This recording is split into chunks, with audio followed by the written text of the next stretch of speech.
Boa noite a todos. Meu nome é Márcia. Eu vou contar o caso de um advogado que foi contratado pela cliente em 2008 para atuar nos autos de uma reclamação trabalhista da sua cliente, na qual era rével na 60ª Vara do Trabalho da Comarca em São Paulo.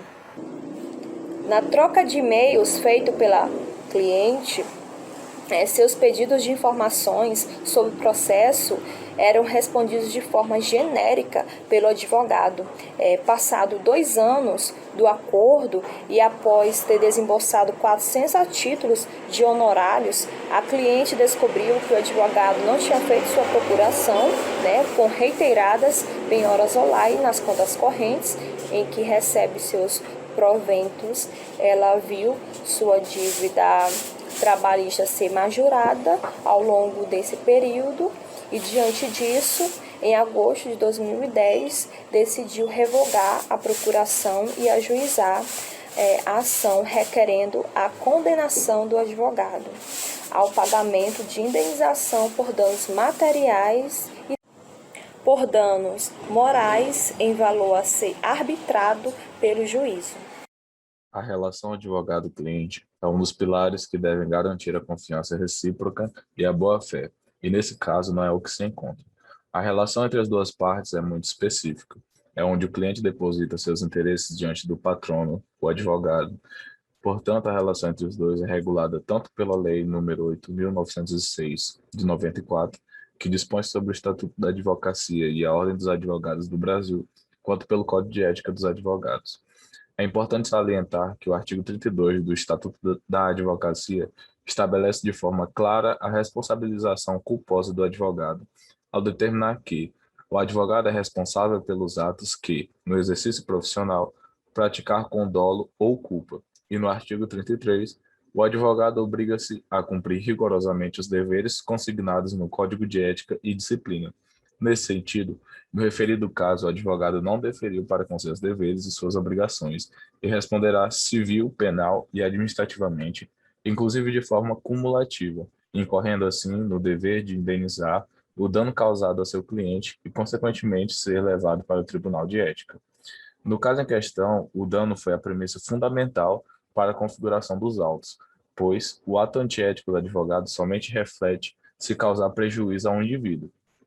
Considera-se dano toda lesão ou destruição advinda de certo evento, o qual resultado sofre uma pessoa, contra sua vontade, em qualquer bem ou interesse jurídico, patrimonial ou moral.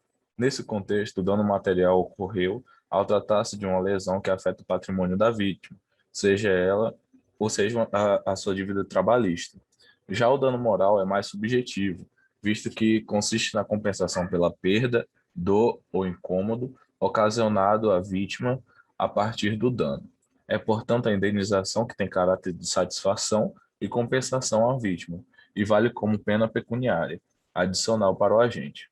Normalmente é de difícil mensuração, e se mostra diante da insatisfação da cliente ao se sentir lesionada moralmente por depositar sua confiança no advogado e este não responder devidamente às suas expectativas na forma judicial.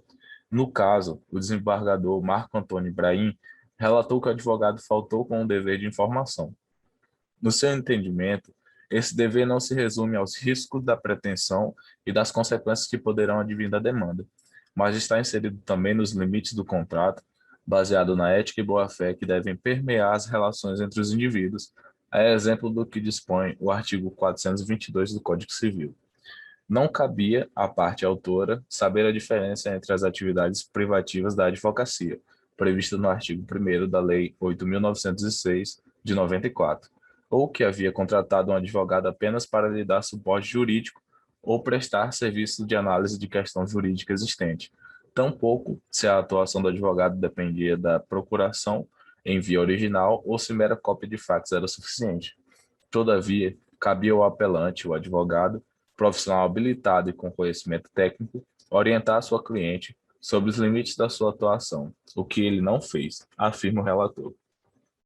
Ora, o fato de a parte autora, por mais de 2 anos, não ter recebido a correta prestação de serviço do réu, relativo ao processo judicial que se pendia penhora de suas contas bancárias, em que até recebia proventos de natureza alimentar, tendo solicitado por diversas vezes informações e explicações, sem merecer a resposta devida, e nem o resultado processual pretendido, certamente gera o nascimento deste fomento jurídico, sendo merecida, portanto, uma reparação como requerida na petição inicial, já que é induvidosa a série de aborrecimentos sofridos em virtude dessa circunstância.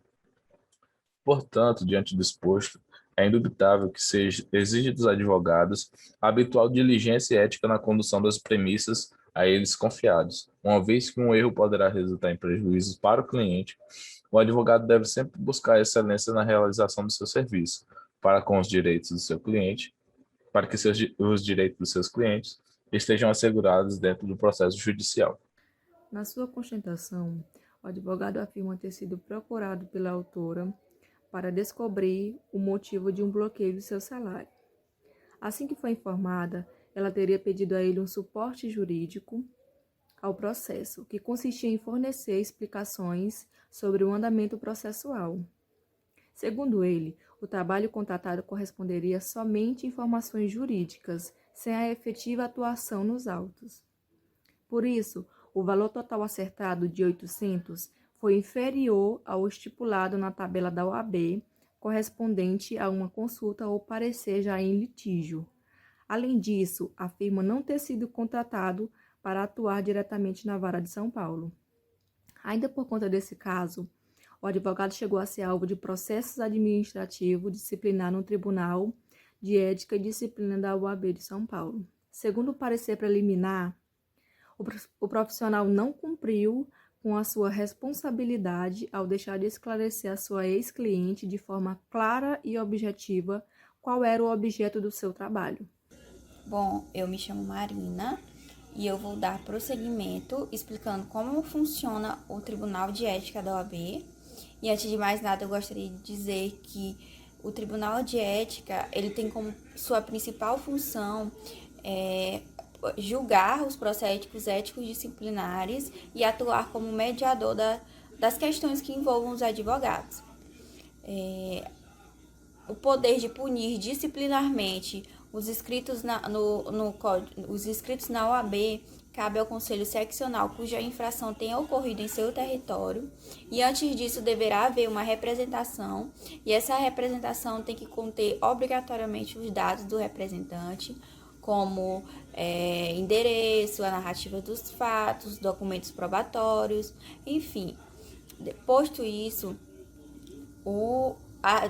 após essa representação, será recebida pelo conselho. O presidente desse conselho deverá designar um relator por meio de sorteio.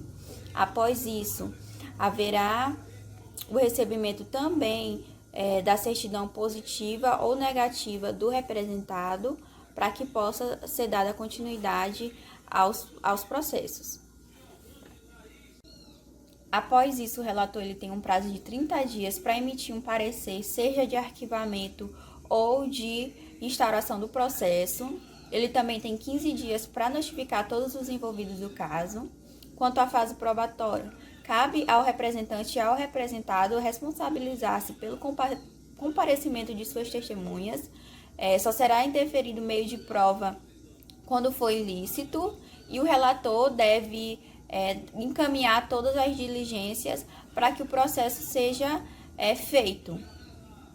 Recebido novamente pelo Tribunal de Ética, pelo presidente do Tribunal de Ética da OAB, esse processo, o presidente deverá designar um novo relator, desde que não seja o mesmo da fase instrutória, por meio de sorteio, para proferir o seu voto. Finalizado tudo isso, deverão ser atualizados aos autos o relatório dos antecedentes do representado.